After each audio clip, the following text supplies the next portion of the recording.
That was some good times. What? Oh, man. No, man. But we starting this podcast, Views of an X, with David. What's your...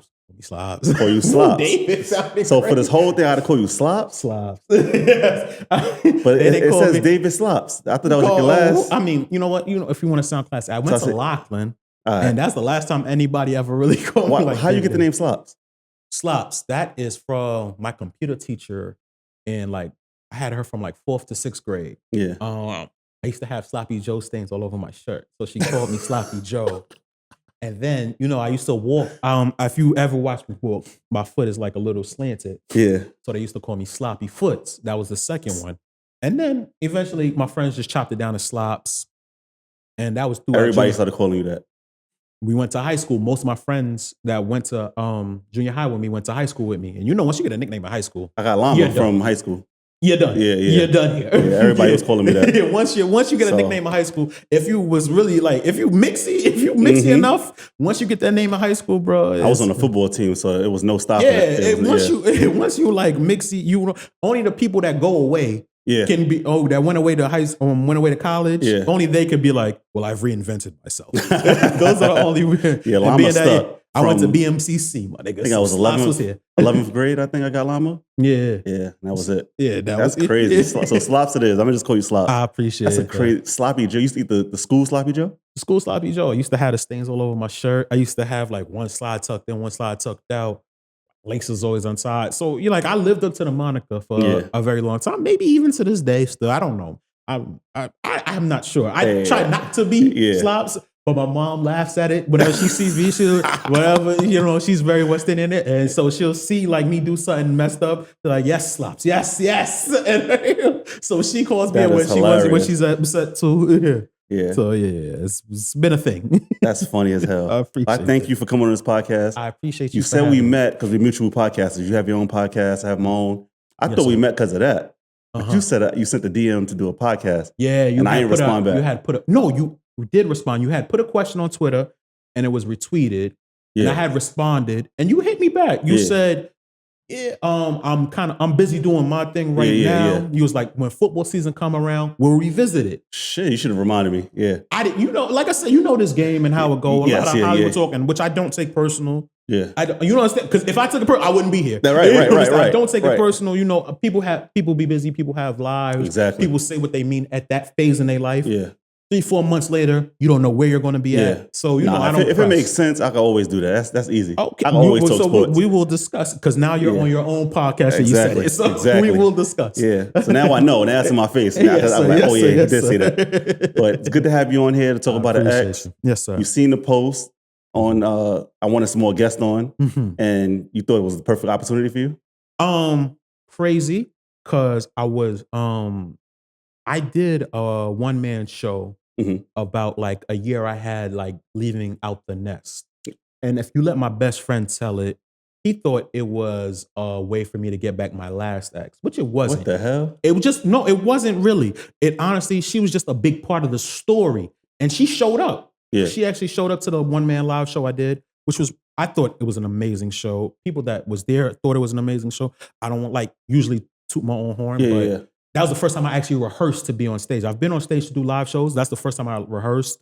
It was narrated by Jay-Z's songs that I had a young lady come in and actually sing the hooks for it.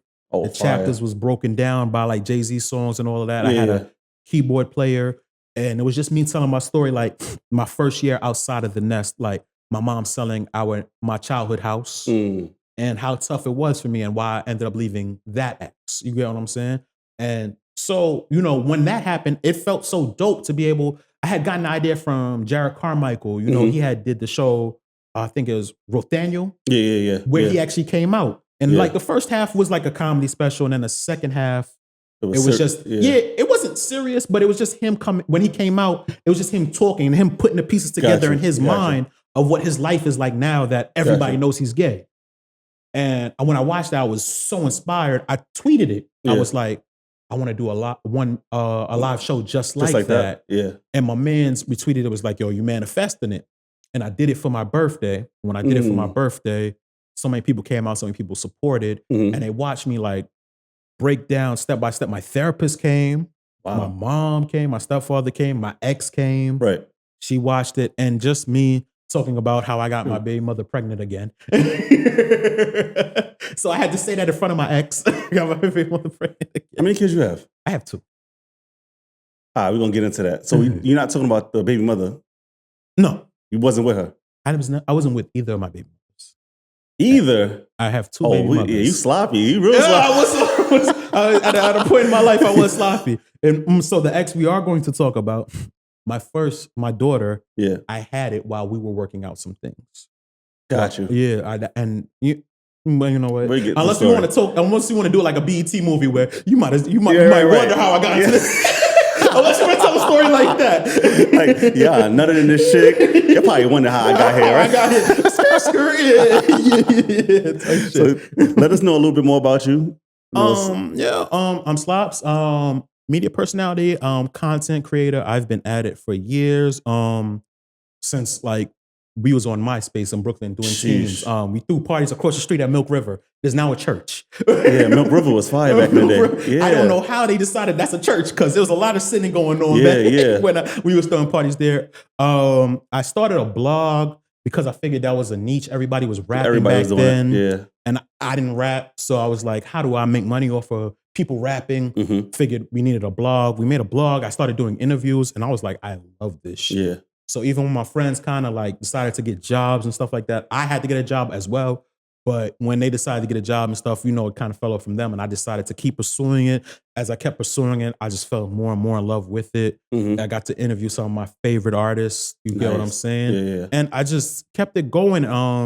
Right now, I'm in the middle of like a pivot. I feel like I'm pushing 40 at this point. So I no longer want to chase down artists. Yes, that's corny at this age. Yeah. I don't want to have to relate to a 21-year-old. I'd like to be able to give good game to a 21-year-old. Right. You understand what I'm saying? So a lot of my stuff now is based off of just like everyday things that I'm learning. Yeah. You get what I'm saying? Yeah. So like I said, I wanted to do, before you had posted the question, I actually wanted to do a show based on this relationship. I want like another live show. Not even a live. I wasn't sure which medium I was going to do it. Yeah. Because I was like, I did the live show already. Right. What's another medium? Maybe a book, maybe like a poem, maybe an essay, something like that. Yeah. I didn't know which medium. But then something had happened, like I told you during the Packers and Cowboys game, the playoff game. They lost it. Something had happened during that.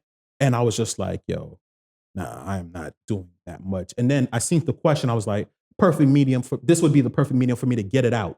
Right. For me to get it out and be done with it. Because I do feel like, even in the sense of that, with women, a lot of the things be on their biological clock. You get what I'm saying? And so, and that's not for everyone. I hate like grouping and everybody. Yeah. But with her, a lot of it was kind of like the biological clock kind of thing.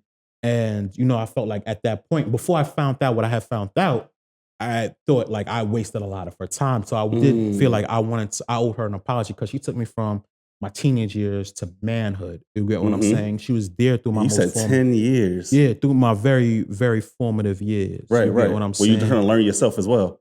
Type shit. So, yeah. All right. Yes, sir. We're gonna get this thing started. Yes, sir. So it sounds like it goes back to MySpace days, right? Before. Sheesh. This predated it. I wouldn't say the internet. We talk AOL chat room days. Yeah. So let's take. Oh no, we got to describe how she looked. Oh, she was my crush. All right, she was my crush. She was, ladies, please don't kill me. Yes, I was a tad bit colorist in high school.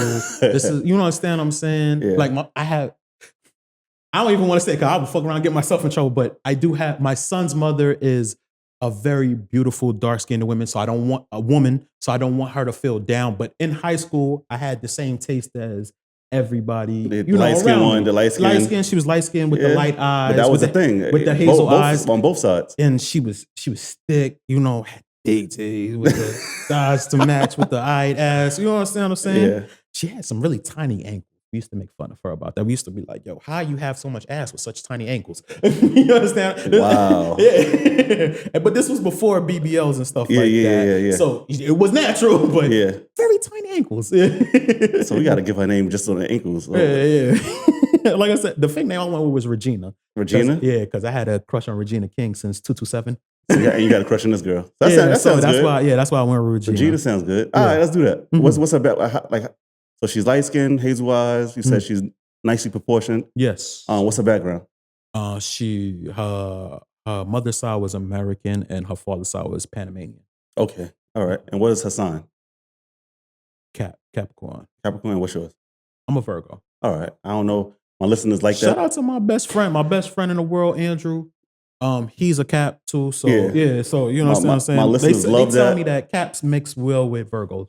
They be saying Caps be lying.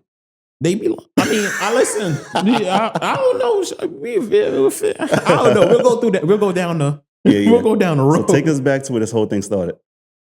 Okay. So she came to my high school. Shout out to Lachlan. She came to my high school junior year. This is Bishop Lachlan? Bishop Lachlan. All right. I know a lot of people. Bishop Lachlan. Yeah. She came to my school junior year. And immediately when I saw I had a crush, I'd seen her. I was like, yo, who the new girl? Everybody had a crush on her or just you? I'm thinking everybody was trying to bag her. But you too cool to be like, you got a crush. Yeah. Too cool to say you had a crush, but niggas was like, yo, she bad.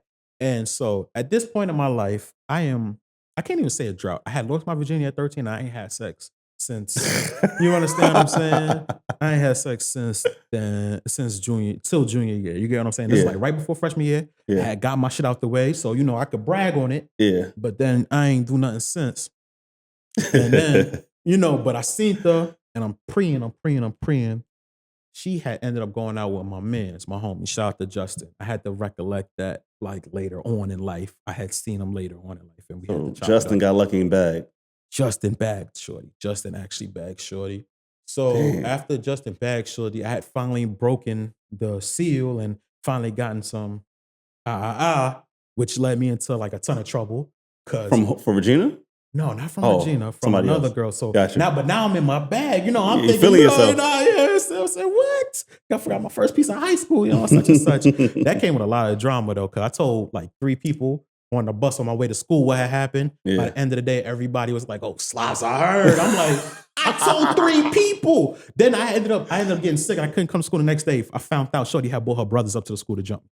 Wow, shit. Because you told? Because, her name was ringing out in the streets as like, and high school is high school. But how was you in high school? Was you like a nerd? Was you the cool guy? Yo, I was cool. I was cool with everybody. Yeah. I was cool with everybody. I wouldn't say like I was the popular, but most of the people that was super popular back then, I went to junior high with them. Got you. And so I immediately got in with those cats. You know what I'm saying? So we was cool, and a lot of them was cool with the seniors when we wasn't. You know what I'm saying? So I was in with them. I related to the nerds. Yeah. Except for the Yu-Gi-Oh cards. That just screamed, I get no ass. I promise you. And the emos. I was cool with the emos. I was cool with them too, but I couldn't get with the shit they did. Yeah, I was on debate team, so I got I got cool with like the mid-levels. You understand what I'm saying? Yeah. So I had relationships with every group to me in my head. And if I'm wrong, please leave a comment if I wasn't cool with you. Because I was also mean too. But that's how I got cool with everybody. Because the jokes, everybody found me funny. Yeah. Except unless you was a victim of it. Gotcha. Because I was a dick. You get what I'm saying? I'm not gonna lie, but that's how I was able to stay super popular. Like as far because I was just mean, and you understand what I'm saying? I was really mean. That's funny as hell. All right, so feeling yourself, got some ass in high school. You come back, Shorty. All right, so what happened with Shorty was we ended up having a class together. Okay, we had like the second half of the semester. You have like we had gym, then and then. What ended up happening was like I had a crush on another girl. Yeah. And when I had the crush on the other girl, Shorty tried to the same girl, Regina, she tried to hook us up. She tried to hook me up or like play matchmaker with the other girl. Then when she started seeing like the other girl started giving me rhythm. Oh, she got jealous? She got a little bit jealous. Cause I think at that point, like when you friend zoned, I was friend zoned when we first started talking. Mm-hmm. So when I got friend zoned, I guess she was cool, like being able to text me whenever she wanted to, call me when. But then she's starting to get to know you. When my time started being divided to the other shorty, she got a little bit jealous. You get what I'm saying? And so long story short, she broke up with my homie and whatever. And when she broke up with my homie, I think she started inviting me over to the crib, her crib and shit like that. Really? Yeah, we ain't doing nothing yet Yeah. or whatever. We ain't doing nothing yet. We just chilling. We friends. We still talking about shorty. And then, it just went on. It just went on like that. And then it got to the point where I sat next to the other girl she was trying to hook me up with, and she got upset. When she got upset, she was jealous. When she really got upset about it, she was, I didn't like, I dressed her about the attitude, and she was like, oh, nothing. And then I broke it to her. I was like, yo, honestly, like, G shit, I liked you from like off the rip. Right. And when that happened, I think that's when we explored. We explored a little something. And, and then we started going out, but we kept it like wild quiet. Quiet. Not me. I was telling all my friends. Why I wasn't getting no ass. I was like, I had 2 bodies to my name at that point. I wasn't getting no, like, I wouldn't do it now. So when everybody was talking about it, you was just sitting in the cut. Nah, so I should have learned my lesson from the last one. Because I promise you, my friends told me like she had brought kids up to the school. I had to I brought my little, the little pearl handle to the school, just in case. I was like, it's kind of hot out here. You understand what I'm saying? I had that shit in my locker, so I should have learned my lesson from then. But I didn't learn my lesson. I wanted to be, you want to be down. Yeah. I get it. Yeah. And so I told my friends, and none of my friends believed me because like shorty was bad. Mm-hmm. None of my friends believed me. All my friends thought I was lying. Then it just got to a point like we went home like early one day from school. Mm-hmm. I think it might have been a half day, and I went home. Like at this point, we've been talking for like a couple months now. Mm-hmm. Finally went in. I accomplished the mission. You know what I'm saying? As I accomplished the mission, yo, son, you've seen a thin line between love and hate when he called Bobby Brown. That's exactly what I called my man. I was like, nigga, don't, you know what I'm saying? 3 in the afternoon, nigga, done. This is when we had the Sprint phones, the Sprint flip phones. So I'm wasting minutes. It ain't even before 9 o'clock. Right. 9 o'clock yet. That's how important it was. I had to call him before 9. Yeah, it ain't free, yo. Damn, only got 700 left? Shit. This is worth it. Yeah. So they thought I was lying. Until, they started seeing like shorty became like a little bit attached. And then we became a thing. Mm-hmm. This is like when I'm like 16. You understand what I'm saying? This is like the second half of like junior high and shit like that. Yeah. So throughout senior year, we dating and shit like that. And it's in the open. Everybody know. For the most part. Gotcha. It's like one of those, I'm terrible. Back then I was terrible at PDA. Now I'm a little bit better. I'm way more secure with myself. But back then I hated PDA. Yeah. Even though that like, even back then she was like the girl of my dreams. Mm-hmm. It just felt like I didn't want to do it wrong. I always wanted to look smooth, like everybody listened to Jay-Z. Everybody wanted to be, you never want to lose your cool about no girl or whatever. And so, but for the most part, like it was one of those, if you know, gotcha. What's going on. Yeah. So we did that. And so that's pretty much how that ended up starting. All right. And the senior year, y'all together fully. We were together. So now it was a thing. Y'all graduate, college happened. I lost my high school girlfriend because of college. Mm-hmm. She went to another college. I went to a different one. Mm-hmm. And it's like, this is going to be long distance. It's probably not going to work out. But we never officially broke up. We just, faded away. Yeah. You get to college and... It wasn't that with us. With us, she went to Temple. So Temple's in Philly. Yeah. Near Max's. Every other weekend, Max's. Shout out to Max's. Yeah. I was nuts held us down. I ain't gonna lie. I was nuts. That was a spot.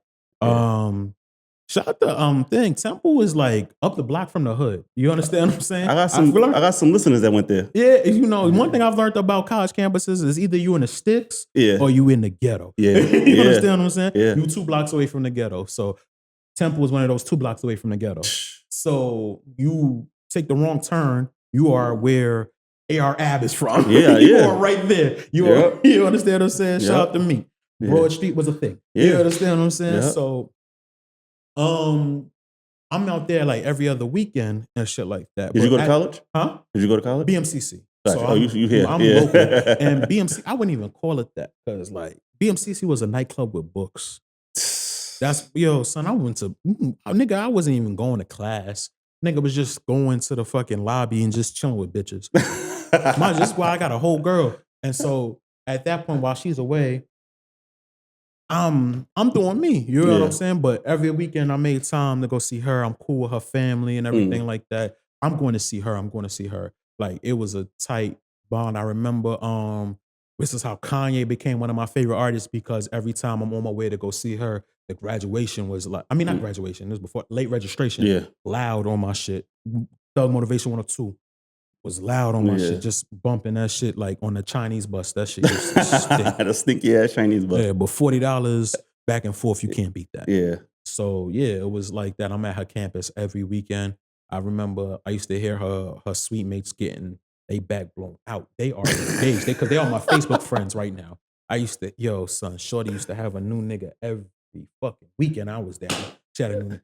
I mean, you know what? I might be hot. You know, let me know how to plus spot, but I'm, you know, you look at your girl sideways like, what fuck going on? But you know what? Like, I was so deep in my dirt, I ain't even, I couldn't even blame her. But I knew she was always anxious to see me. She always wanted to see me, always excited to see me. And that was really all the love I needed. Like, you was just happy to see me. Yeah. We go out and we do some shit in Philly. You get what I'm saying? We enjoy some cheesesteaks, go see a movie type shit. Yeah. Yeah, so. Young love, Yeah, type shit. Broke love, you know? That's why I got introduced to, shout out to the whole DMV, because that's what DMV in New York really meet, is Philly. Right. That's why I got introduced to Go-Go. If you've never seen Go-Go live, I suggest you go do that. That's back then, that's Sexy Ladies. That was popping. That was my favorite song, yo. Who's that other group? It's like 80 niggas in there. Yeah, like 80. Oh my gosh, yo. 6 in the morning. I forgot their name. What's Slim Charles from The Wire name? I seen him perform actually at Temple. You know, but you know Slim Charles from The Wire. Yeah. He has a go-go band. Yeah. So it was weird to see because I love this was during the time when The Wire was actually like lit. Right. To see him like, oh shit, he makes music. Crazy. But yeah. So I got to but living that out. It was really fun times, like having to do that, having a place to go every weekend and stuff like that. And I think at this point in my life too, I had just started delving into the streets a little bit. You know what I'm saying? So doing that, I got into the streets kind of late because who the fuck goes after 18? But that was me. That was doing what? Like gangs or? Nah, I was white collar. I got you. My shit was white collar. You know, enough money. Shit get gritty, I can tell you some stories, but that's for a different podcast. A different podcast, right? Yeah. But it was, most of my shit was like definitely like white collar type shit. And so when we was, but that's happening. So I have a little money to go out there too. Gotcha. Yeah. So I remember I used to, nigga, I used to flex on them so much. They started telling my girl my shit was fake.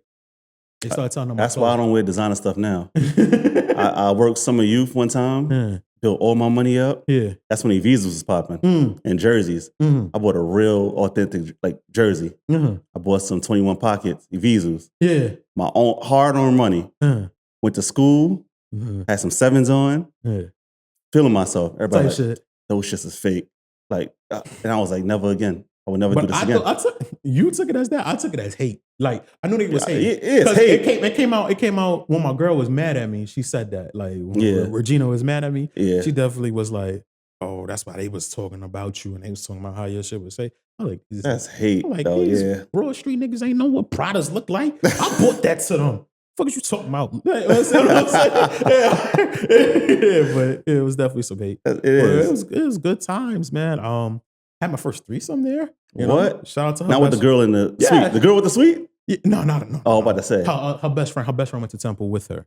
Had my first threesome with them. With the best friend? With the best friend. It was good times. But I wasn't, one thing about me, I'm not no sleazy nigga. Like, I cheated a lot, but friends and family was always off lit. Because I wasn't cheating to hurt you. I was cheating because I was a selfish nigga. Yeah. You know, but her feelings always, you know, and it'd be weird. It's always hard to explain to women. But I knew, like, I never wanted you to get hurt by my cheating. I just knew, like, you was my third body, and now I understand how to actually reel them in at this point. Now I'm just exercising and sowing my royal oats. You know what I'm saying? A little bit.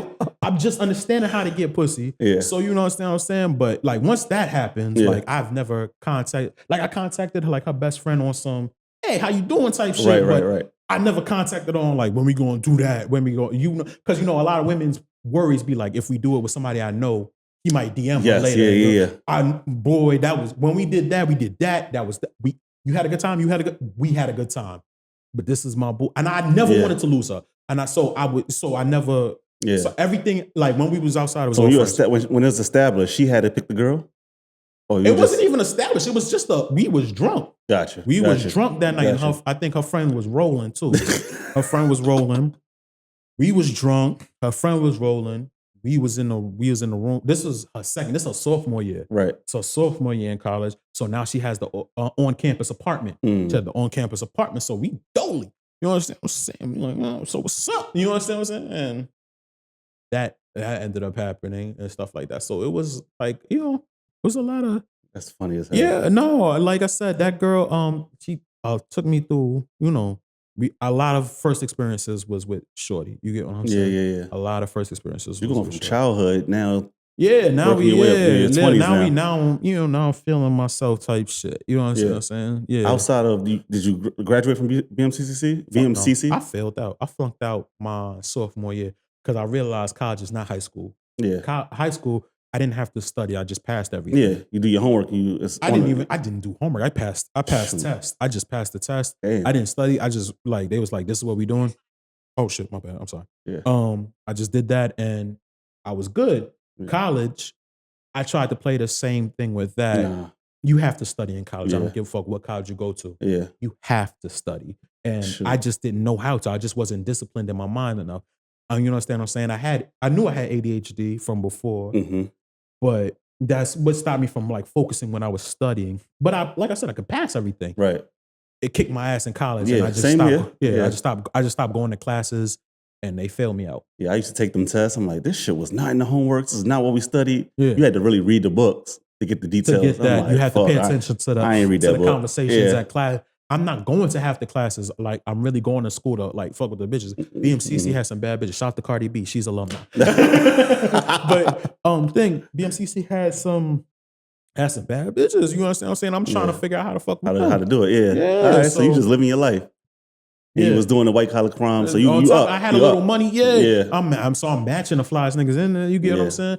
So yeah. I mean, BMCC was a fly place too. You know what I'm saying? One thing I could say, like, Laughlin, if you was average in Laughlin as far as dressing, you was a pretty fly nigga. You get what I'm saying? Like, it's the same thing with BMCC. If you could fit in BMCC, you was fly too. Why was we so fly at BMCC?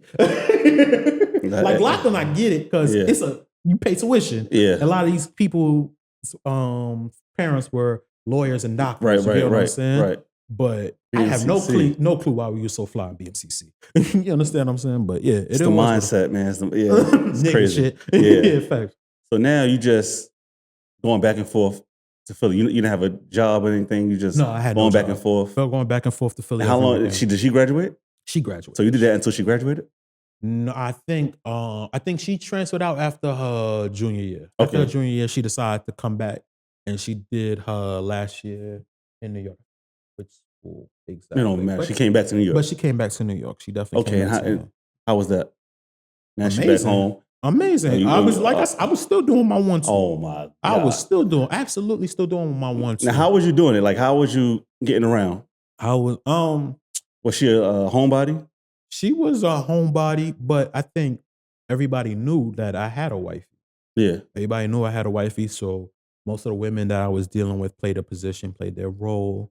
You get what I'm saying? So it was kind of like that. And then on top of that, like I was so mixy at that point because, and I can't even be like, oh, I was a popping nigga. The niggas that I roll with was popping. You know what I'm saying? Shout out to the whole Young, Rich, and Famous. And they was a bit younger than me. You get what I'm saying? When I was a senior, they was freshmen. So it was like a 3-year difference. You get what I'm saying? It was just like my best friend, his little cousin had started it. And we was just so proud of him because we took him I remember like we gave him like some OG advice one night. Yeah. And I've never seen this before, but you ever gave advice to somebody and they take it to heart and they just run with it? Yeah. That's exactly what I stopped doing that because I'm like, damn, he's taking all my ideas and shit that I gave. I wasn't mad. We was just proud of him. We taught him like brand building. But we thinking like, he a young nigga. It's gonna go in one ear and out the other. Bro, one summer, he built a brand as far as like the team that he started. He took one summer. I remember this was when teams was so prevalent in Brooklyn. He joined every team just to get his team's name out there. And then by the end of the summer, he was like, it's Young, Rich, and Famous, Young, Rich, and Famous. And we were so proud of him. We was like, yo, we got to get down, bro. Yeah. It was just a matter of support. It wasn't no dick ride or nothing like that. We was just so proud of, like, we gave this nigga advice and he just ran with it. Gotcha. So it was like, we yo, my nigga, we support you. We are that. We are part of the team, my nigga. Yeah. And so from that, when that came, like, he was such a lit nigga. His team was so lit. But bitches was just throwing themselves at us. Well, we can't have a rock star.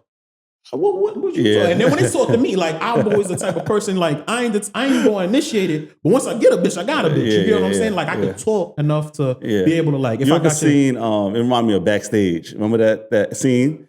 Yeah, it was the Rockefeller dude. It was like, we want to see Jay-Z, but you gotta get the little pawns. You gotta come through us first. Yeah, it was. So, and he took the girl to the bathroom. It wasn't exactly like that. It was the ones they didn't want. You understand? They were still bad too. You get what I'm saying? That's funny as hell. So shout out to the whole Wire Enough. But all through this, they knew wifey. They respected wifey. Yeah. Wifey was wifey. You get what I'm saying?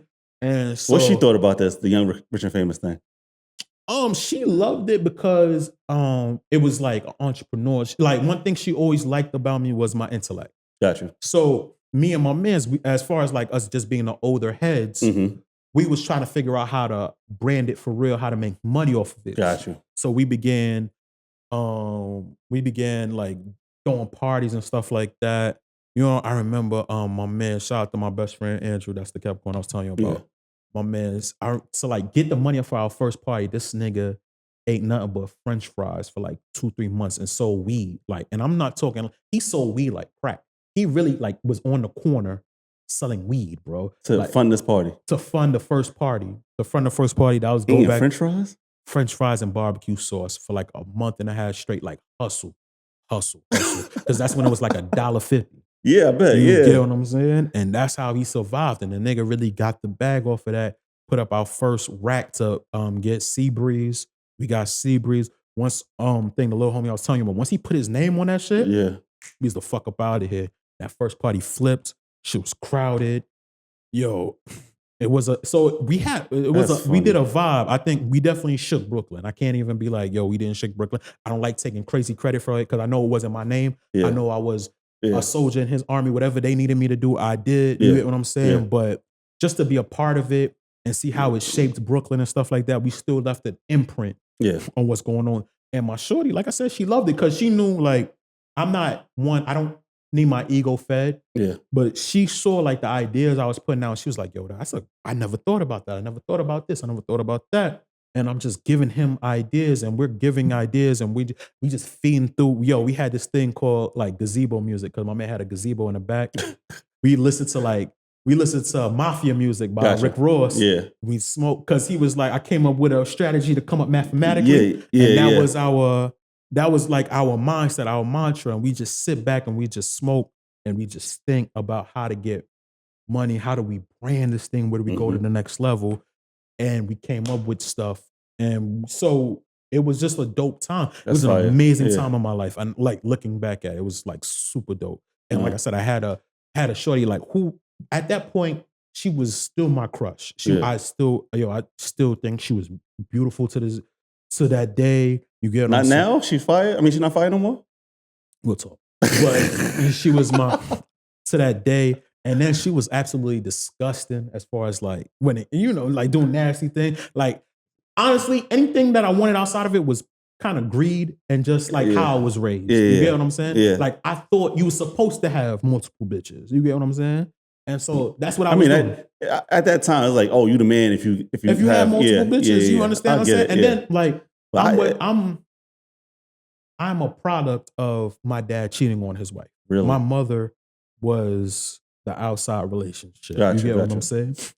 So I was raised to think that's just what men do. I didn't mean any harm by anything that I did, but that's just what I was doing. I had the wifey that was playing the wifey in the crib. Did you ever get caught? Bad times. She would just take you back every time? Bad times, yeah. Like, some flowers, like romantic shit, turn on the lights, play some Luther. You get what I'm saying? Eat some pussy for like an hour. Yo, this guy slops for real. Yeah, no. It was a I think it got to the point where I think she liked catching me because then she knew it was gonna be a much straighter just act right. You get what I'm saying? That is funny. It was just gonna be a. But how would you get caught? Oh, you were sloppy with it? She'd go through my phone. Oh, that would, yeah. She would, yeah. That's She funny go as through. hell. She go through my phone. Ask who this on MySpace. Like, why that bitch in your top 8? This is only supposed to be for 2 people. I just. Yeah, I was trying to make this. She that was a 7. big thing. Yeah, that was a big thing. Yeah. You know, you get what I'm saying. And this is when social media just first started really rolling. You get what I'm saying. So and then you see like a girl like drop like hard eyes on a Facebook picture I put out something like that. It was shit like that. Yeah. Dang. So it was. Yeah. I guess I was sloppy. Was you bad at telling lies? Depends. If I had time, I get tight. I take a shower, spend my cologne there. But if she had like, where you at right now? Why you not answering your fucking phone? Yeah. Huh? you overdoing your dirt. Yeah. That's funny as hell. Exactly. Tell you shit. So that was pretty much. What was your top 3 moments with Regina? Top 3 moments with Regina. I remember our anniversary. I had did something really special. Shout out to my man Elijah. He had cooked for us. He's a chef? He's a chef. Gotcha. So I paid him to cook. He cooked for us. So I put it down, set up a table in my living room. Like it's dark, candlelights everywhere. Nice. Had like flowers, ran a bath, shit like that. All that type of shit. And this is I popped the Viagra. Like the first time I popped the Viagra, and Lord, it was like 22, 23, you're not supposed to be on no Viagra. Hell bro. no. I thought there was something wrong with my nigga that came like 3 times. Like, why is it still up? You ever been frustrated? Well, why did you do that? I knew I wanted to knock it out the park. I wanted to end the night correctly. I just didn't. I should have took half of it. Yeah. You gotta crunch it up, right? Yeah, bro. But I did my thing there. That was one of them. I think the second moment would be I think a moment that it's kind of like it's really sad. But it was a moment where I thought like this one I thought we were going to be like a forever thing. Was on the humble, we hadn't talked in like 3 months. Wow. We had broken up. We was broken up. We broken up. We hadn't talked in like 3 months or whatever. And I just randomly just popped up on her. And she was so happy to see me. Why did y'all break up? Back then, that was a story. We want to get into that now because I figured we could put that like a little bit. All right. Yeah. But we had broken up. And so what ended up happening, so I just went to her to see her. And then when I went to go see her thing, it was just love. It was just like so much love, and it just felt super familiar and shit like that, to the point where I felt good about it. And then I left, I went home. She had told me like her mother had been like, because by that time I had put her through everything. Right. You know, like how Drake said, I didn't put you through it. It was that. By that, so this is like we already like.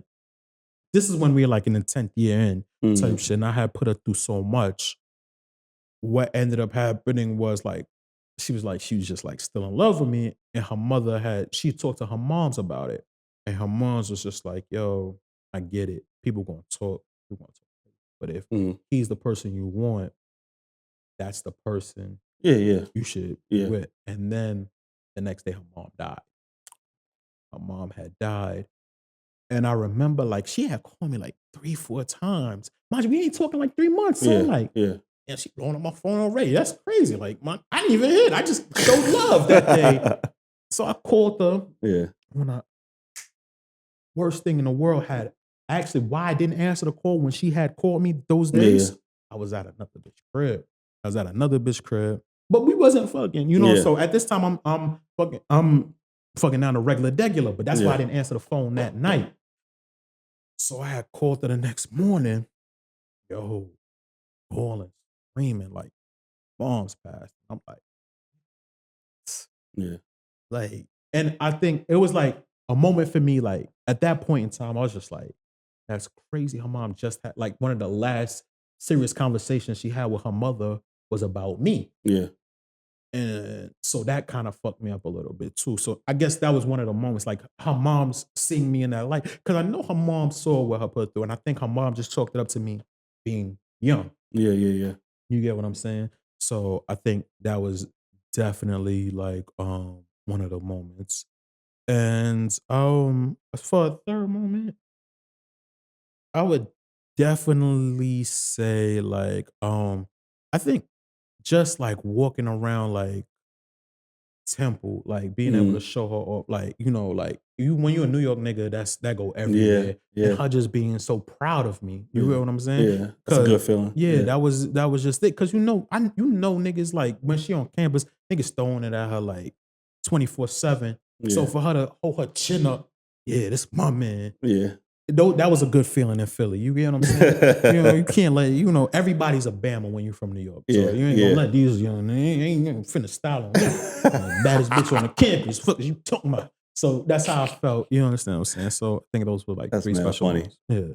All right. So fast forward some. How did you ever take trips? Anything like that? We took a couple of we definitely took a couple of trips. We took a couple of trips, man. And this the craziest shit in the world, bro. Cause like going through it, like thinking back at it, we never really had no bad, you know what I'm saying? No bad juju or anything like that. But we took trips and stuff like that. We were still young. So nothing crazy. I think we went to like upstate New York. Is it Saratoga Springs? Is that upstate? Saratoga Springs. I think that's upstate New York. I think that's so. Upstate, yeah. We took a little trip up there to go see Drake versus Wayne. Gotcha. Yeah, that was really dope. Dope hotel, you understand what I'm saying? We chilled out there. It was like little trips like that, little weekend trips, you know? Gotcha. At that point, we wasn't going out of country or anything like that. You know what I'm saying? So we did stuff like that. But I've never fell out with her, never had an argument with her during those type of trips and stuff like that. It was all right. You know what I'm saying? Gotcha. She used to write my resumes and shit like that. Yeah, you know what I'm saying? What was her top complaint about you? On the cheating. That was it? I mean, besides the cheating, let me see if there's. I think I could be insensitive, very insensitive. Like I think I kind of I stray from fucking conflict. I don't like to argue. So when it was a situation where we had a disagreement, I just get low. I still do that to this day. It's not a good thing. That's man. not. I get low. Yeah, I get super low. Sometimes you gotta talk about it. Yeah, be like, you on some bullshit. I'm out. You understand what I'm saying? But I used to do that. I used to do that a lot, thinking like, that was like you tripping. Not understanding like for real, like relationships they have those moments. Like I said, I'm still like that to this day. But I just don't like that. I just hate because the difference between men and women is with men. There's a low level threat of violence. You know what I'm saying? So watch your fucking mouth. Yeah. With women, we could argue all day. And even if she's not disrespectful, we could really be going at this all day. I know eventually with a nigga, if I get frustrated, I can always be like, so what we doing here? You get what I'm saying? And what we doing here resolve shit quick. Either we fighting or we're going to figure out what we're doing here. You get what I'm saying? Yeah. I'm not going to say that to no woman. Yeah. So I think that was always very frustrating to me. So that was a thing. I was terrible at conflict. Confrontation wasn't your thing. Yeah. Confrontation is still not my thing. It's still not my thing to this day. I don't like. People ask me how I've been a content creator for so long, and I've never had no public issues or no public beef because I worked my ass off to avoid those things. Gotcha. I don't like it. I don't like conflict, bro. I'd rather fight. You know what I'm saying? I'd much rather fight. And that's not even me being on no tough guy shit. That's me being like, this is frustrating. Yeah. We're not getting anywhere. Yeah. You get what I'm saying? Yeah. So it be that. That's a lot of men are like that. That's a men thing. But you got to work on it, but that's a man thing. I hate saying that because people then be like, oh, so you think you are? You think you? No, it just. Really, that just be the resolution to a lot of things. You'd be shocked. You understand? Well, me and my friends, like me and my closest friends, we have fought. You get what I'm saying? And made sense then and there. I can't do that now. Like, that's a business decision at this point in my life. You get what I'm saying? You gotta go to work, right? You get what I'm saying? I look like wearing like sunshades because I got a cookie. Right, you get right, what I'm right, saying? right. Yeah, so That's I can't do that now. But that was it just made the most sense at a certain point. And you can't do that with a woman. My mother thing, like, I remember like my mother getting hit by like my stepfather. And I knew that was never gonna be. I can't beat no woman. You get what I'm saying? Right. I just, and that's not even on no, I don't want to be like super woke or super moral about it, but I've had to live through that. I have to see the embarrassment on my mother's face, having to look us in the face, knowing that these scars are on her face. You get what I'm saying? Yeah. So why would I put somebody? I don't want to ever put nobody's daughter through that. You get what I'm saying? That was just these things. You see what I'm saying? So I never I just was terrible at conflict. I don't like arguing, stuff like that. Where did you learn about love? As far as in general or in relationships? In general. Yeah. I think how to love someone, so for me, there's always there's two grand moments in my life where I felt like I understood the definition of love. One of them was, I remember I had ADHD. And so this is not really like, at this point when I'm growing up, you don't really necessarily know. You just behave bad. You get what I'm saying? Mm-hmm. And so at this point, everybody was just so down on me. Everybody was just so heavy with me. My dad came to pick me up. And I don't know how we got into a conversation. And I was just like, yo, I don't know. I just feel like nobody loved me because everybody was just down on me. And as a kid, you don't understand that people are down on you because they do actually love you. That's exactly why they care. But you just thinking everybody's on your ass. Right. I told that to my dad, and I watched that nigga break down to the point where he had to pull over.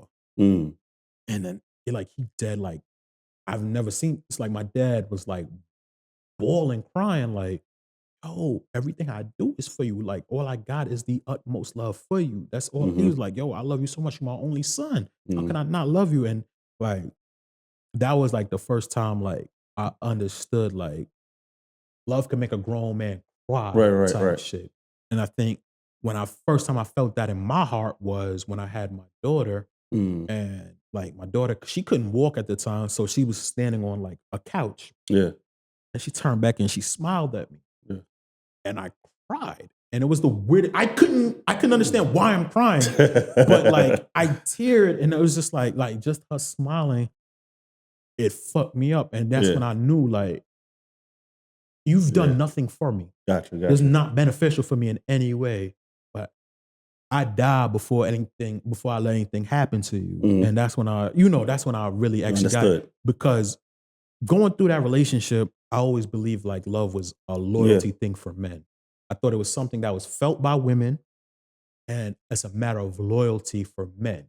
You get what I'm saying? Gotcha. It's more of like, you know how women be like, well, what you like about me? And a nigga list everything, and it was like, well, that's everything I do for you. Yeah. What do you like about me? Yeah. That's what I loved women for, everything that they was doing for me. And I didn't necessarily, and it's not because I thought it was wrong. It's because I thought that's just how love worked for men. It's like, you do this much for me. Like how, I had that rule where I would never fuck, like, even though I'm cheating, I never fuck a family member or a friend. Yeah. That's out of loyalty. You get what I'm saying? It's like, I would never do that to you. And I loved her like how I would love one of my homies. Yeah. It's just out of loyalty. Like, and I didn't necessarily understand that thing that they was talking about in Disney. I didn't think niggas could actually feel that, if that makes sense. Yeah. But on a relationship level, you didn't learn it from just trial and error. Trial and error, bro. Dang. Trial. There was no examples. It was like, none.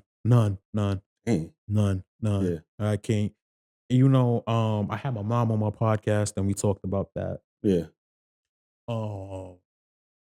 I can't fault her. I can't fault her. What I'm supposed to fault her because she just never found that person in time to teach me what that was. You get what I'm saying? Right. I much appreciate that. Once she got that bum ass nigga, that stepfather out of our life, she made sure to protect us and us never have to go through that again. Right. And I've respected her for that more than the fact that I can't be like, damn, I don't know what love. I can't. You understand what I'm saying? Exactly. That always the fact that she protected us so heavy after that always overshadowed the fact to me that she didn't necessarily teach us how love is supposed to look like. You get what I'm saying? Gotcha. And so I learned most of the shit. I learned most lessons as far as being a man through Jay-Z raps and being outside. Yeah. You get what I'm saying? Like mob movies. You know what I'm saying? Like that's a lot of people think like not me, but most niggas look at, crime movies in general just because of the violence. And it's not that. But then they got a girl that's holding them down, and it's the code. Yeah, it's the codes that they teach you. You get what I'm saying? Like you never rat on your friends. You get what I'm saying? This is what loyalty is supposed to look like. This is how you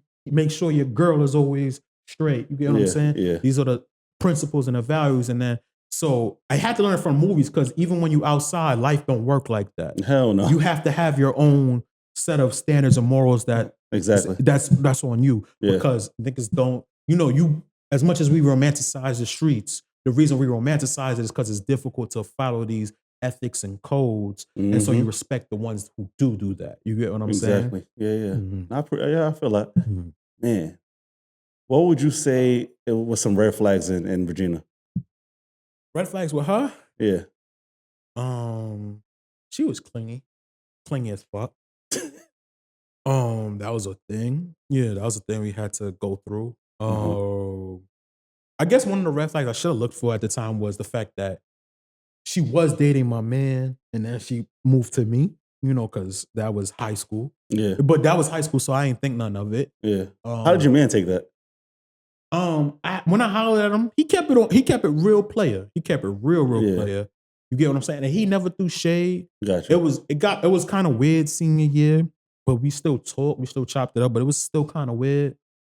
But but like I said, he always kept it player. It's one of those things. That's one of the things you learn. But you had to talk. Your emotion. We talked after high school. I ran into him at a party. Let me holler at you, bro. Yeah. I know that was weird what I did with you, bro. I gotta take a name out, but please, Regina. Please. Yeah, I'm sorry. Please do it. Please. Just know that was weird what I did with Regina. And I remember how I found out they was dating was crazy because I told him, I was like, yo, shorty bad. He was like, that she bad, right? Yeah. That's me. I was like, get the fuck out of here. And that's how he told me. Yeah. So he knew I had a crush on her. And so I guess, but he was like, yo, I'm not fucking. He was like, yo, these bitches ain't gonna fuck up no relationship I had with real friends, bro.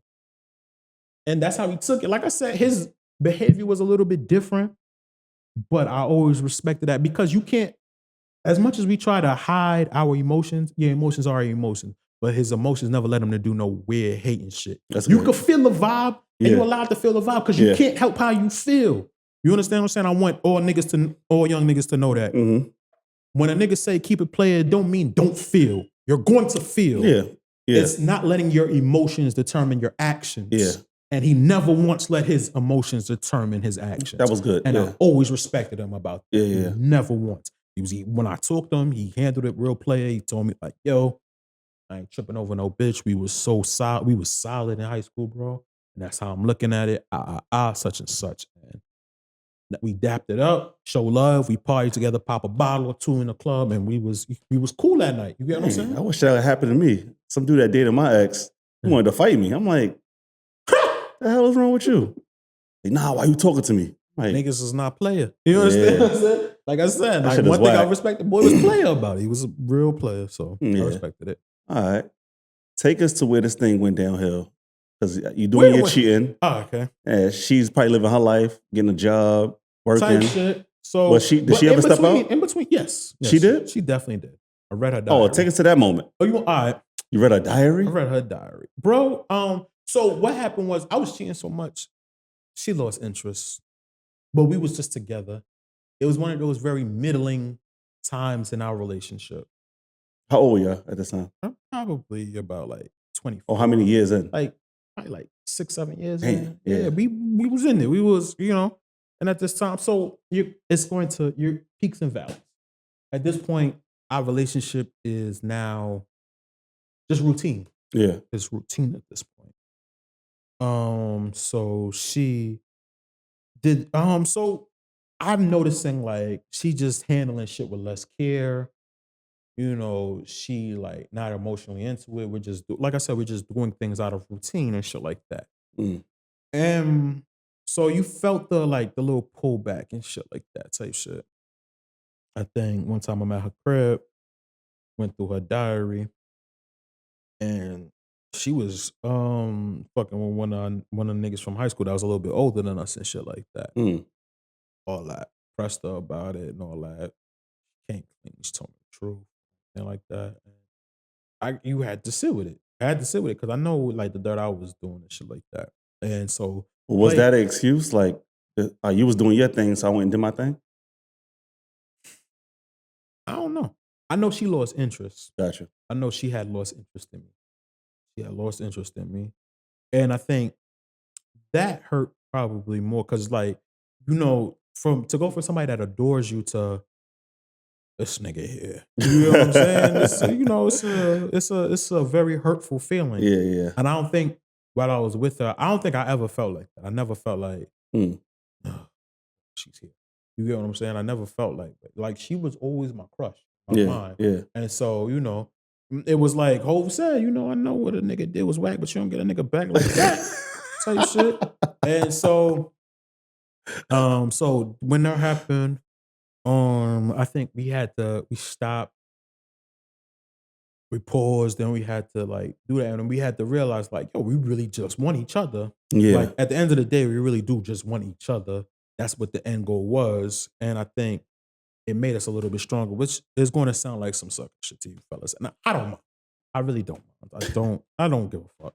It is what it is. If I sound like a sucker, I sound like a sucker. Now you said, my fault, you finished your thing. No, but that was what it was. You said you had 2 kids, right? Mm-hmm. 2 daughters. Mm-hmm. Son and a daughter. Son and a daughter. So you had the daughter first? I had my daughter first. Was this during the relationship? So that's when you asked me about the breakup. Oh, okay, shoot. That's when you asked me about the breakup. This is the downfall. It was the hell? It was the peak of the downfall. You understand what I'm saying? Yeah. It wasn't the beginning of the downfall. It was the peak of the All right. So, but have I caught her? I've caught her cheating maybe like once or twice, like probably twice. Like after we had done, after I've gotten caught cheating and shit. Like I said, because what ended up happening after I caught her the first time, we was back on track. Yeah. We decided we was gonna make it work. Start backsliding. The hell was wrong with you, man? I like, hey, pussy be fire, bro. You know what I'm saying? Hey, the only thing better than pussy is new pussy, bro. This is my 20s. You get what I'm saying? And like I said, she was the only relationship I knew. Yeah. So, like, you like me? Yeah. Me? You want me? Yeah. You get what I'm saying? So you a bitch that you think cute, like you know what I'm saying? Yeah. I ain't gotta. Back then I have enough willpower in the world. I think now I done fucked a couple of my crushes, people that I thought was pretty. Yeah. You know what I'm saying? So I'm cooling now. But back then it wasn't that. I was on it. Yeah. Everything. I get it. Everything he threw at me, nigga was swinging, son. So, excuse me. What ended up happening was, before you start, you ever got to a comfortable part where it's like, I'm cheating, I got caught. If I get caught, I know she's gonna stay. I know Regina's gonna stay. Yeah. That was your mindset? Absolutely. Dang, yeah. I didn't want to get caught because that come with shit. It comes with the makeup. It comes with the having my heart beating out my chest like yeah. It comes with the anxiety of, you understand what I'm saying? It comes with all of that shit. So, no, I didn't desire to get caught, nor did I not care about not getting caught. I never wanted to get caught. But yeah. I think me getting caught cheating was the end of our relationship? No. Because I knew like she that is crazy. I knew she adored me and I adored her. And I knew like I'm thinking in my head, like, yo, we know like we're going to end up together. You know what I'm saying? I'm just doing a lot of fuck shit right now. And it's how much you can handle. And which is not, I'm not saying I'm right. I'm just letting you ask me how my mind state was. Yeah. And that's what my mind state was. That is wild. You get what I'm saying? Like I'm saying, I'm like growing up West Indian, niggas have like whole ass separate nigga. I was the separate family. Yeah. You get what I'm saying? I'm just thinking that's just what niggas do. Yeah. There's no reflection on how I feel about you. Cause the moment you find out, I'm dropping all these hoes. The stuff we like, all that. We gotta unlearn, as adults. Yeah, like, I had to. That's the thing. I had to. had to learn. I had to learn monogamy.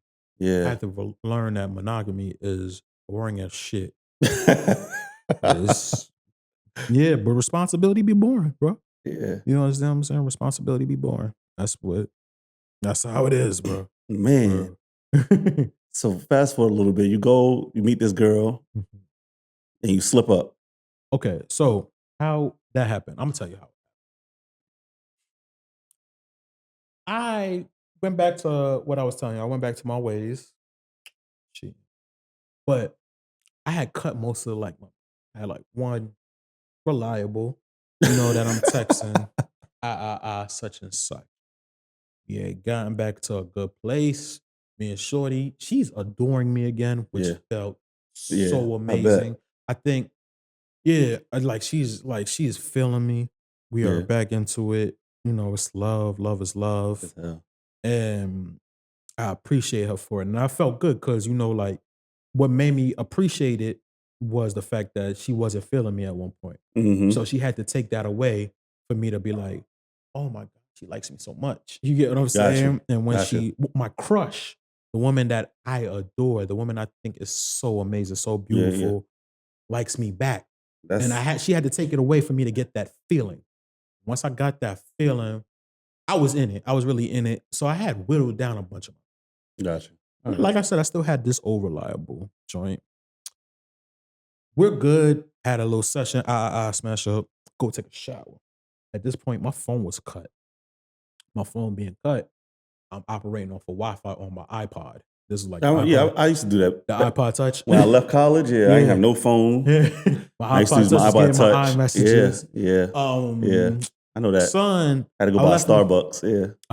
Type shit. Yeah. So she's at the crib, but my iPod is playing music on a speaker. This is when we had the auxiliary cord to the speaker. But my iPod's playing the music on the speaker. I'm in the shower. I'm not thinking nothing of it because, like I said, we so much in love. And I had whittled down most of my bitches. So I'm not paranoid because I don't have 5 bitches at this point. Yeah. I really only have one other bitch. Yeah. So I'm thinking to myself, I'm feeling free. Feeling free. Not thinking like one bitch is enough. One bitch will fuck around and fuck your whole shit up. So she went through the shit. Came back from the shower.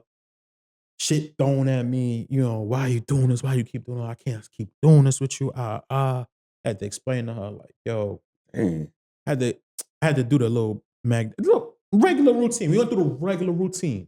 But this time when I'm doing the regular routine, I actually mean what I say. Like, this is it. I am fucking finished. I don't want no other bitches. I just honestly want you. I see what it was like not having you. I hate that for me. So let's do that. And so I think it was a bit of a sincerity to it that I don't think she ever felt before. And so we did that. And then we went like 3 to 6 months straight. I can't really call the time, but it was like a really long period of just no issues, just shit going so smooth, absolutely smooth. You cut the girl off? Cut the girl off completely. Gotcha. I had to call her all types of fat bitches to make her feel comfortable. I'm sorry. Like, yo, shorty, if you hear this, I'm so sorry. She made me sick. Yo, this is terrible. But sometimes with women's ego, they want to, they need to know that you look better. They look better. You don't feel that way. Which I never felt that way. So, oh my God. So I was like, damn, this shorty don't deserve that. You know what I'm saying? But anyway, so I had to call all types of fat bitches and how I was never interested in such and such. Boom. Like I said, we went like months, probably like a half year, just clean living. Yeah. Once that happens, we're hitting like 10 years into the game of this going. People are now starting to look at us like, so when y'all gonna do it? Married. When y'all gonna get married? Yeah. When y'all gonna get married? When y'all gonna get married? She never pressured me. But, you felt it. I felt it from her. I felt it from her family. I felt it from my mother. Like I said, my mother adored her. My mother loved her so much. Yeah. So she felt that. So I'm feeling this pressure and I'm just like, damn. And not really be type shit. Like the shit that every mid-20s motherfucker gonna go through. Unless you was planning. Shout out to the niggas that was planning this shit since high school. Them niggas had it right. Yeah. I laughed at them niggas had it right. But I wasn't planning on that shit. You understand what I'm saying? But we are here. So I think I had went to her crib and shit like that. She we had a good night, went to the diner, and then she get to talking about engagement. I told her like, yo, I think it's been a moment, it's been a situation of us like we've been together for so long, let's take a little break. Yeah. Let's see how we feel. If we come back, we know it is what it's supposed to be. Cool. But why take the break if things are going good? I was scared. I was pussy. Like I don't know how this works. Yeah. I don't know how healthy shit works, my nigga. Yeah. I really have no fucking clue at all. So when I did that, that's what ended up happening. Like I was just like, yo, let's just take this break. And if it come back, then it's supposed to be a thing. But at this point now, I'm making like I have like a hospital job, and now I'm making like legal money. Like I'm making like money, and then I don't have to spend it on anything. You know, I'm still at my mother's house at that point. So like I felt like I was in a good situation at that point. So let's see how this good situation play out with us not together. And if we're supposed to be together, then we'll come back. Gotcha. That happens. Boom. Fuck around. Get first being pregnant with my thing with my.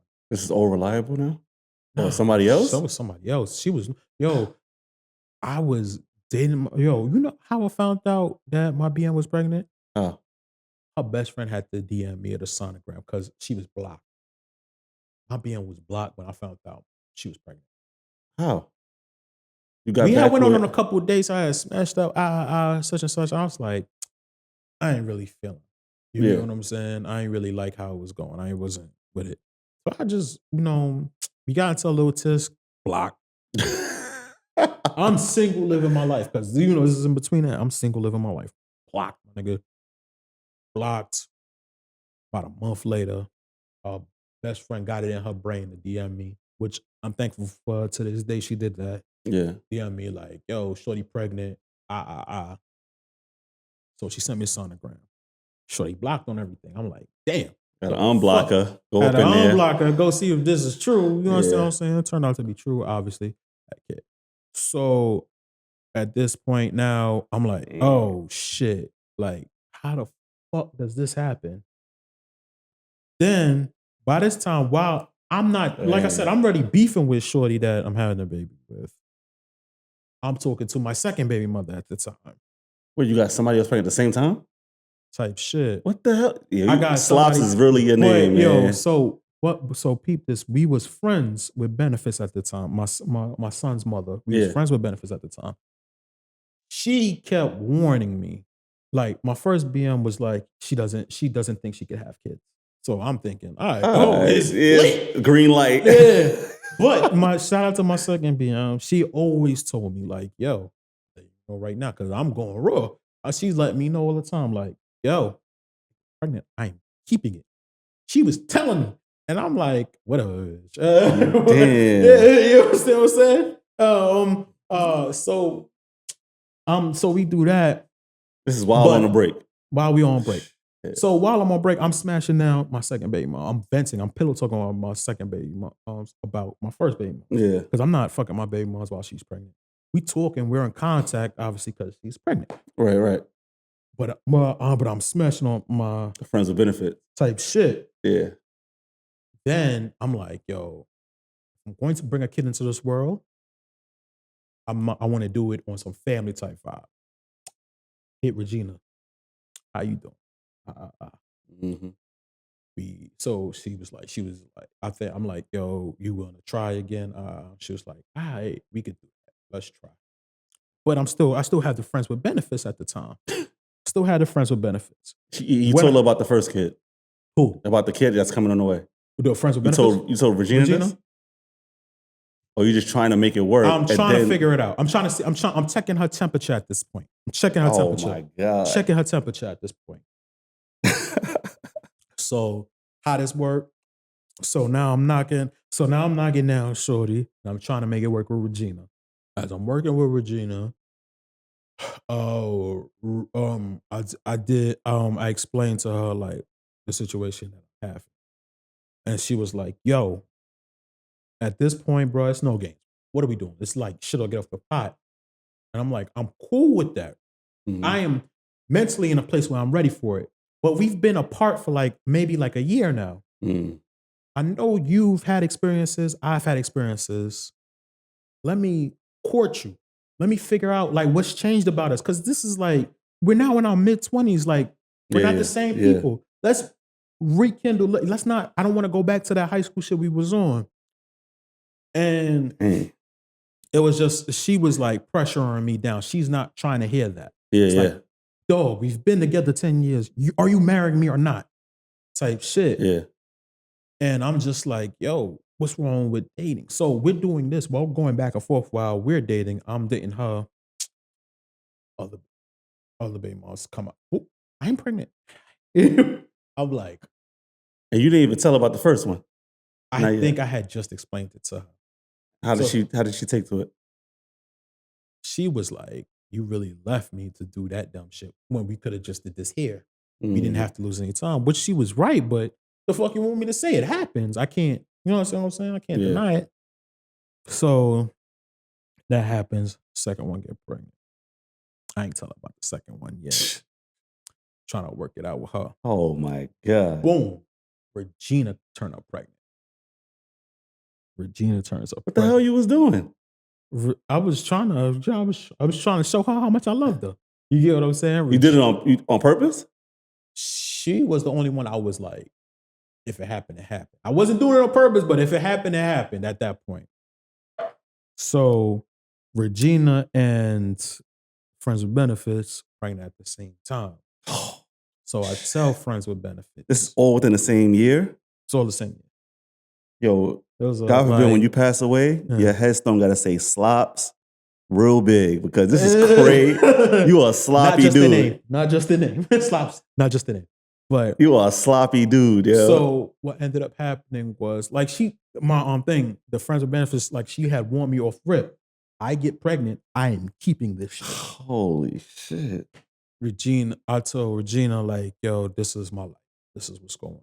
I want to be with you. You, such and such. The thing with Regina was she had, I forgot the name of it, something fibrosis. Where she has a hard time conceiving. Yeah.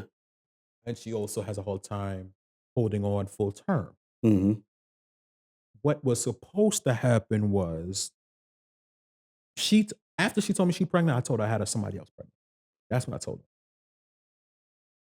So when I had told her that, what was supposed to end up happening was like, yo, she's supposed to be like kind of like bedridden because to carry on as long as she can to hold on to such and such. She just got to the point where she was like, she's not getting rid of it, but she's not also doing a due prenatal care or whatever. So she's like, if it happens, it happens. And so at this point, my first BM had the baby, and now I'm trying to make up for lost time with that. So I got to go spend time. Like by the time when when my daughter happened, I wasn't messing with my first BM at all. You get what I'm saying? We tried like during the pregnancy a little bit, realized wasn't going to work. Yeah. And so I'm just there for my daughter. This is my first kid. So, so I'm doing a lot of things. I'm excited, but I left a lot of neglect towards her, towards Regina. Left a lot of neglect towards Regina. About 3 months or so in, Shorty told me she lost it. She ended up losing that. But I had my son with Friends with Benefits. And shout out to her. And when I did that, that kind of put the stamp on like of what ended up happening. Really until like the situation like how I told you like from the jump with her mother. I think that's probably when we like ended up really like talking again. And like I said, after that, we dated a little bit after that. we still dated a little bit after that. Her But hitting you up after her mother passed. yeah, after her Brought y'all mother, back together. yeah, for a fact, when we dated for like we dated for Even though you have 2 kids. even though I had 2 kids, she took me Sheesh. back. That was love. She must That's love you, love. yo. So we was like, but we did like 3 months, and I think by then she was just like, "Yo, she not doing it. She's not dating, marriage, baby." She was like, "It's bad enough Now, I how many accepted years 2 kids." passed since that happened? So you had the kids. She said she can't do it, right? Y'all break up. Yeah, How many years passed till y'all reconnected? probably like this had to have been maybe a year or 2. Okay. Maybe like a Okay. year or 2. I know my kids were still young, but I had both of my kids. Yeah. My kids are like probably like 13 months apart, Gotcha. like All something right. like that. So yeah, so but like I said, she was supposed to have one too. She was pregnant at the same time. She was pregnant with my son, so she was gonna have. You know what I'm saying? Yeah. So Dang. obviously, like, so by that time, yeah, she knew my situation.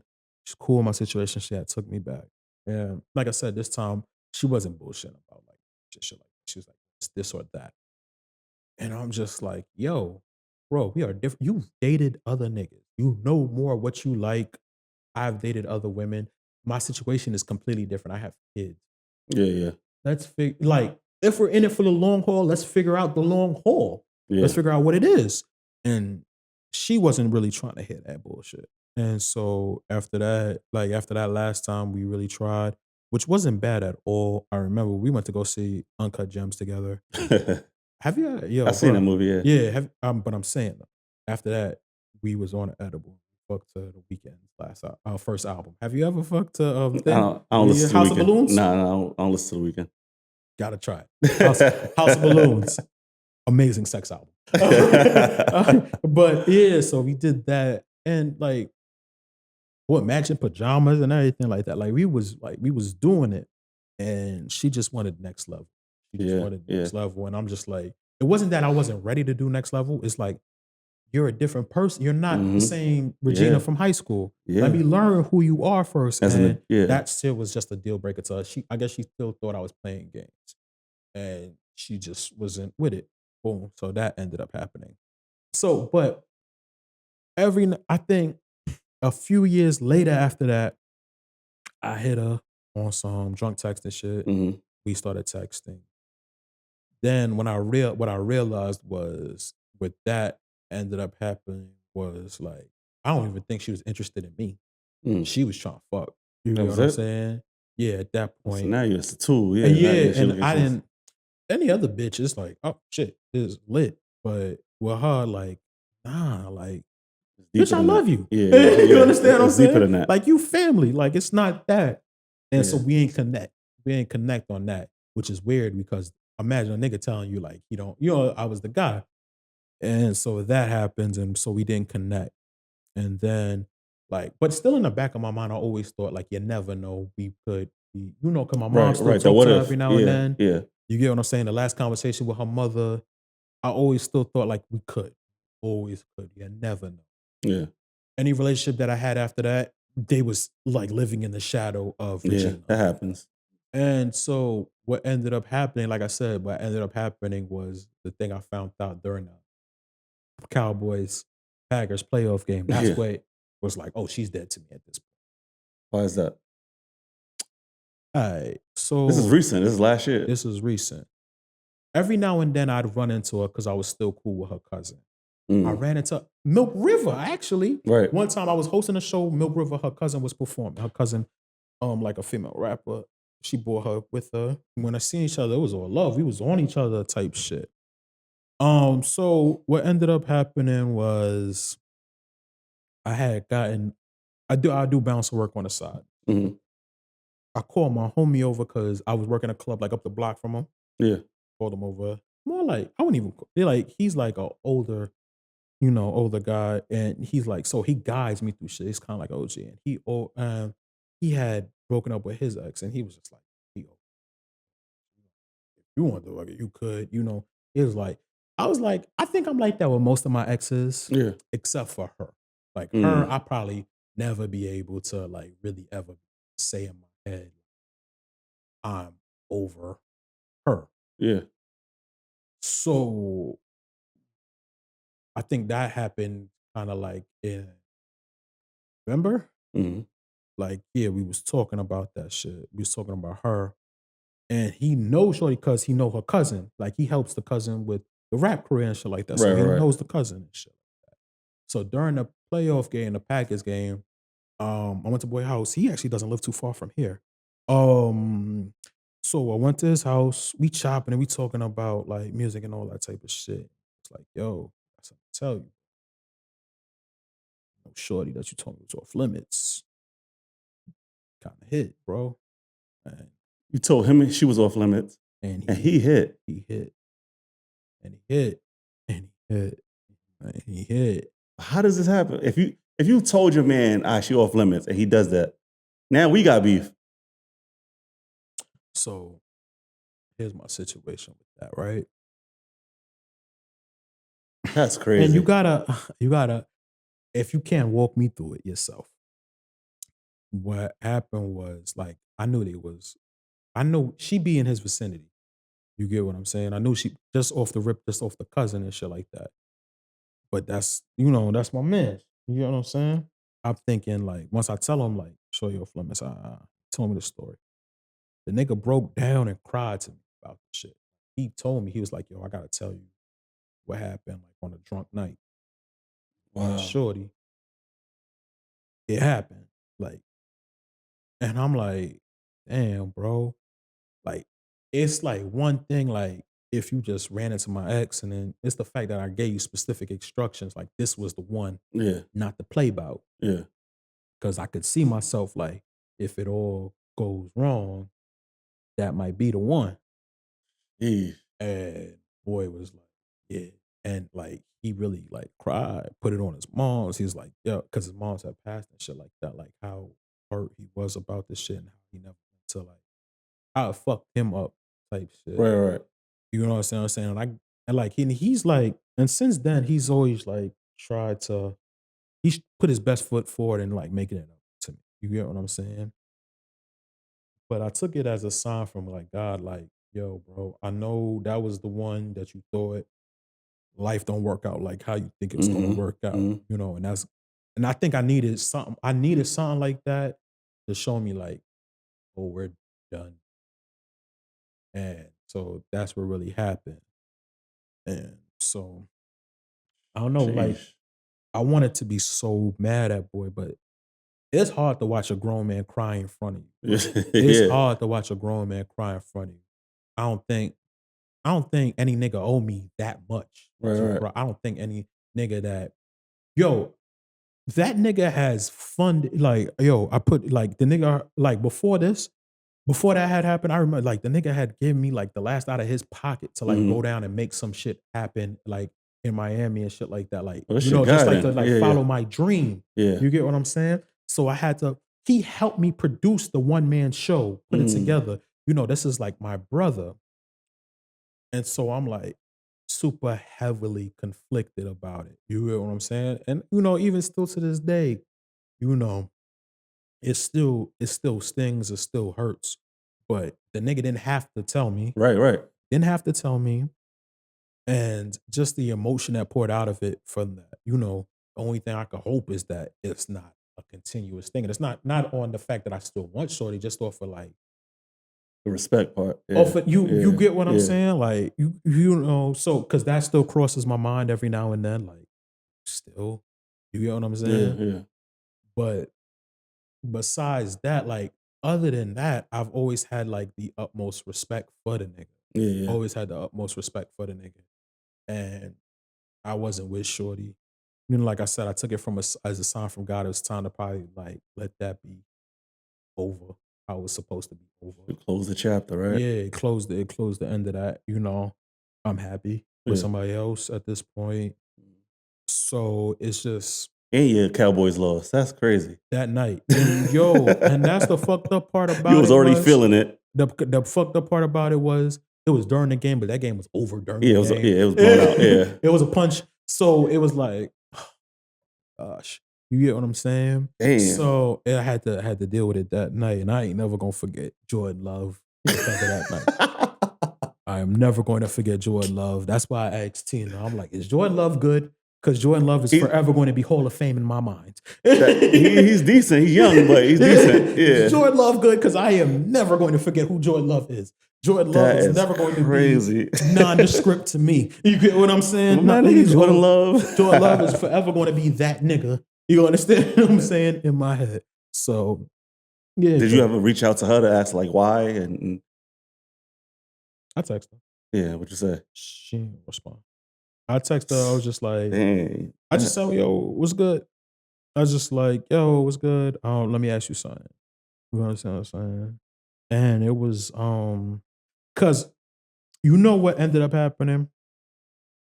So I was asking, because he helped me put together the one-man show. Mm-hmm. I was asking him to help me figure out how to put together a show about her. Or what should I do about her? And the shit broke the nigga. You hear what I'm saying? Like, the nigga was like, yo. And he was telling me, like, yo, she was real indifferent about. He was like, yo, the next day I'm telling her, like, yo, what happened? It could never happen again. Right. He was like, oh, I fuck with Slops too. That's my brother. That's my man. It can never happen. And she was there trying to explain, like, it's high school. Don't matter. Oh, yeah. I tell shit. And so, you know, he was like, yo, she was real indifferent about what we had. And I could respect you being indifferent, but my homie though, you get what I'm saying? The nigga pleading to you that he's my homie. Yeah. You get what I'm saying? And so that just was what it was. And it's real. It was real hurtful. It was I didn't think that was gonna happen. God damn. Yeah, that was thing. But you know, I explained this. I talked about it a little bit on my podcast, and it was two girls there, and they was like, "Well, you was cheating. What you expect?" Of course, they're gonna say that. And I'm just like, so they feel like it's a karma thing. I don't know. I'm battling that with myself because, like I said, I always kept strict guidelines of who I would fuck. You get what I'm saying? Yeah, I always tried to make sure like it was the furthest away from her vicinity. You get what I'm saying? And for her, it's total opposite. And for her, it's a total opposite. She don't went straight for you. Like you just and like so. Like I said, it kind of was like the way I got her is kind of the way I lost her. Like the shit with the homie from off rip.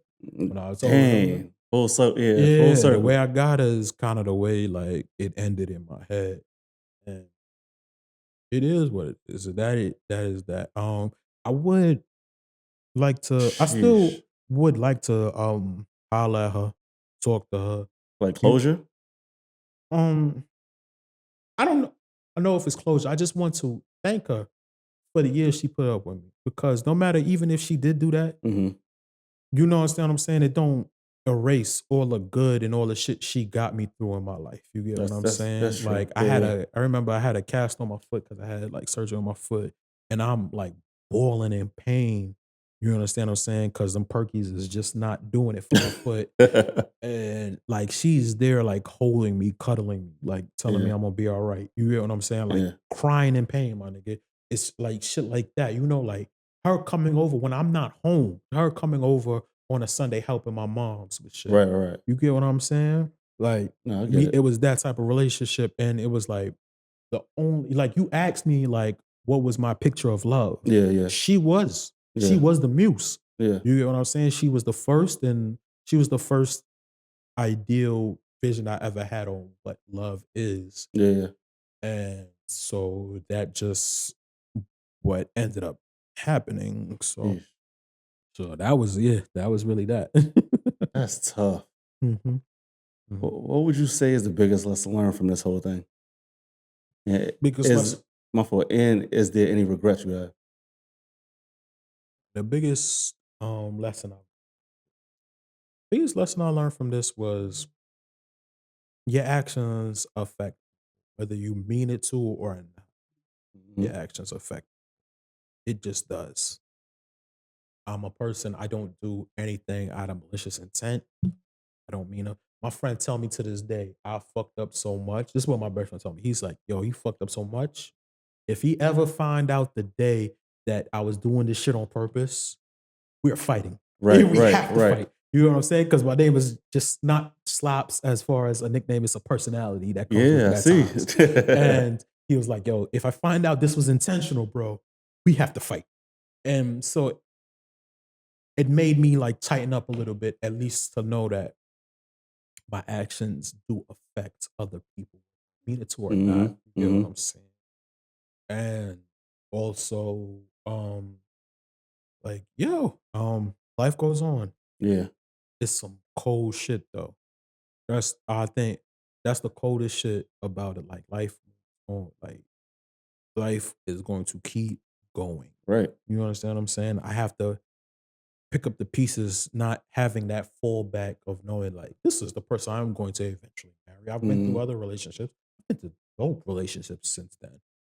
Peaceful. Now I've been monogamous in a relationship. Shout out to my ex before this. Yeah. I was actually super monogamous for about a year and some change. Yeah. You get what I'm saying?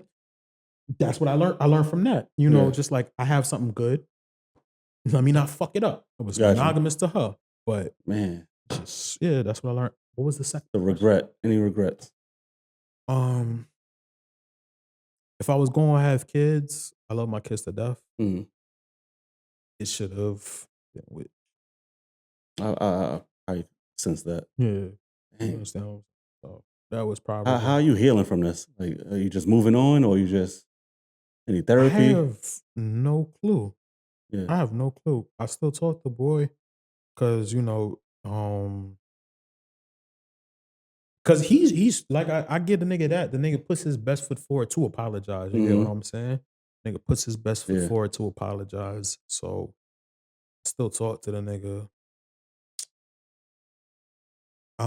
Just like I said, I just live my life and try to be happy with what I have at this point. Gotcha. Not try to be happy. I'm happy. Like I don't know. It might. And it might be because like that's what I do. I interview people. Yeah.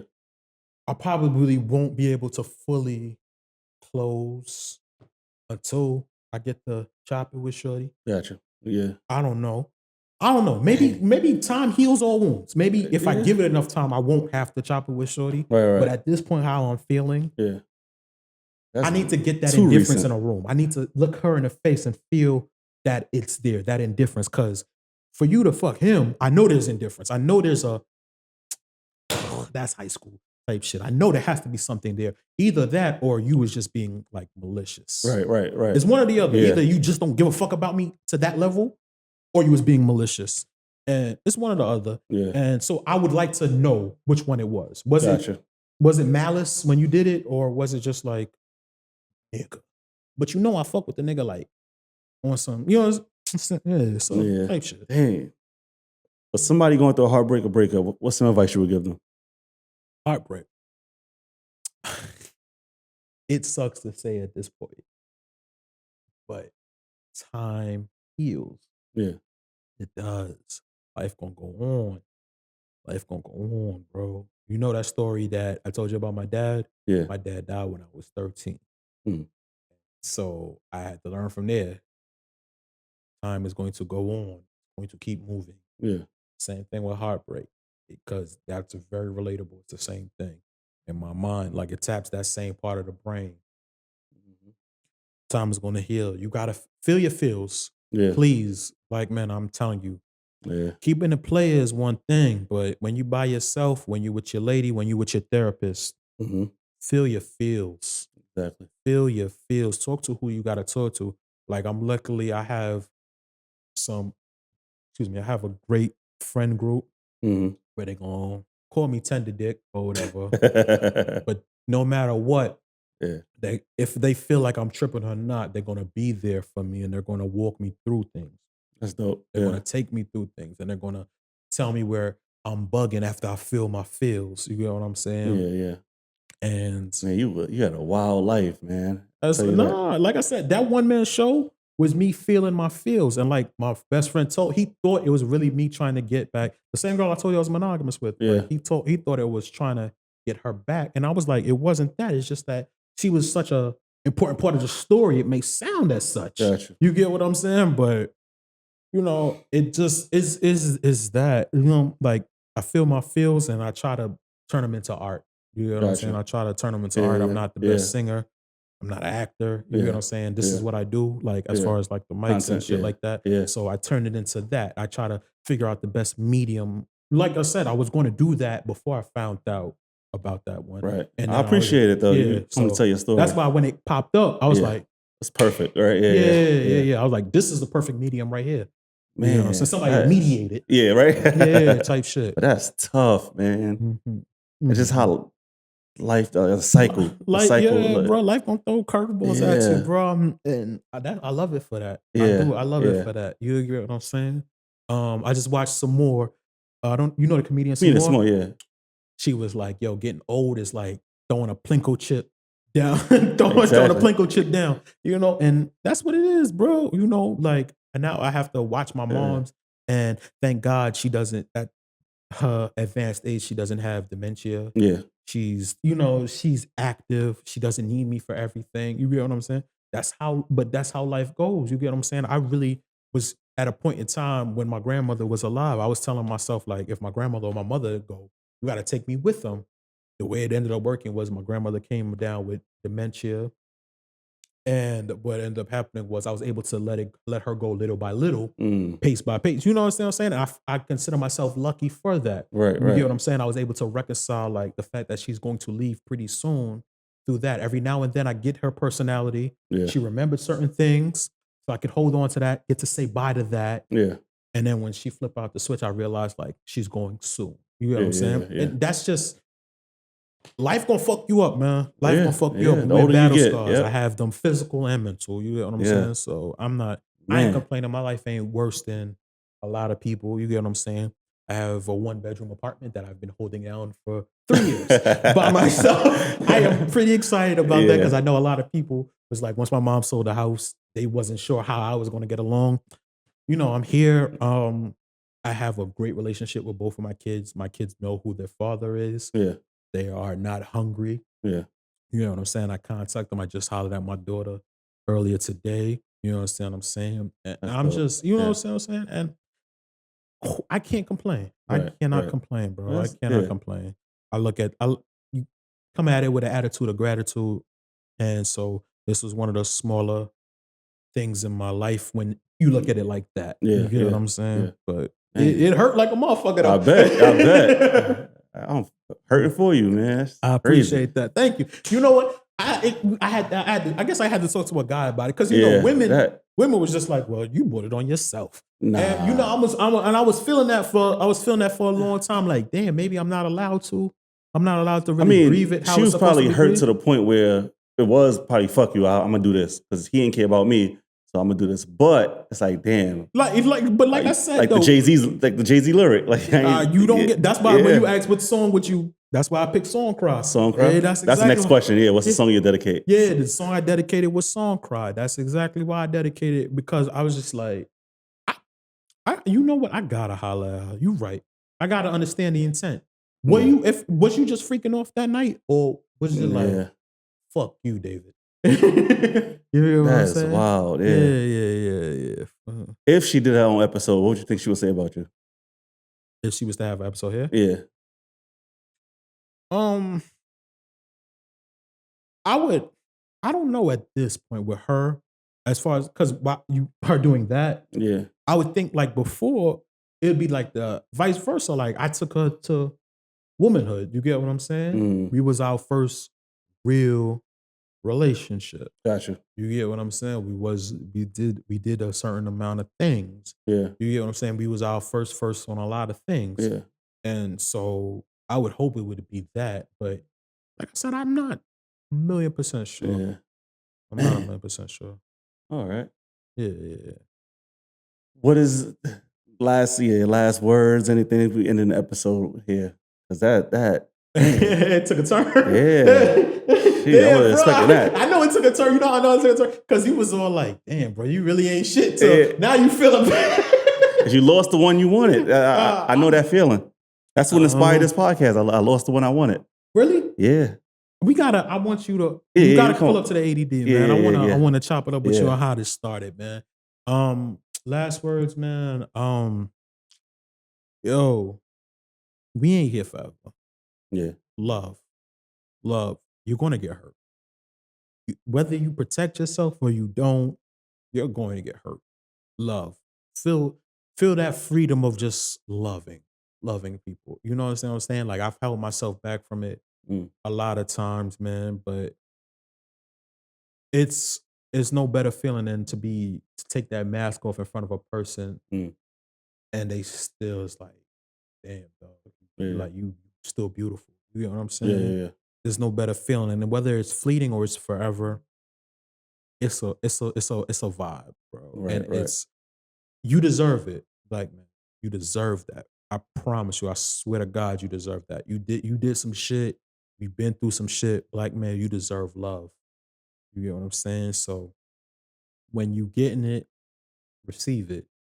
Cause I know for a very long time I didn't think I deserved it. And that probably played a lot in the roles of that. All that cheating was probably self-sabotage, my nigga. It was probably me purposely trying to fuck up something amazing I had.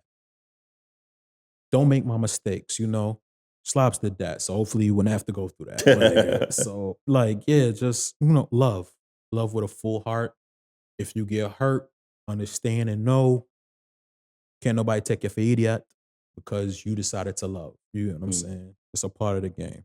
Because I've had people laugh at me because, you know, like a nigga like showed interest in somebody and people that you probably shouldn't have showed interest in. Right. Wait. One thing about me, I've watched enough pimp movies to know and see as soon as that shit happens, oh, I'm out. I could give somebody a chance, but the moment I see like you trying to play me or something like that, I have enough discernment to be like, oh, yeah, I'm out of here. You understand what I'm saying? So I can't be played like a simp, but you know, it happens, bro. Man.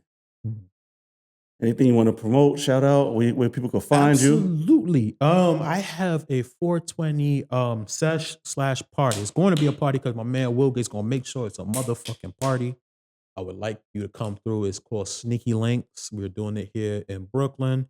Please pull up. Please pull up. Once again, I have the ADD podcast. Super fire.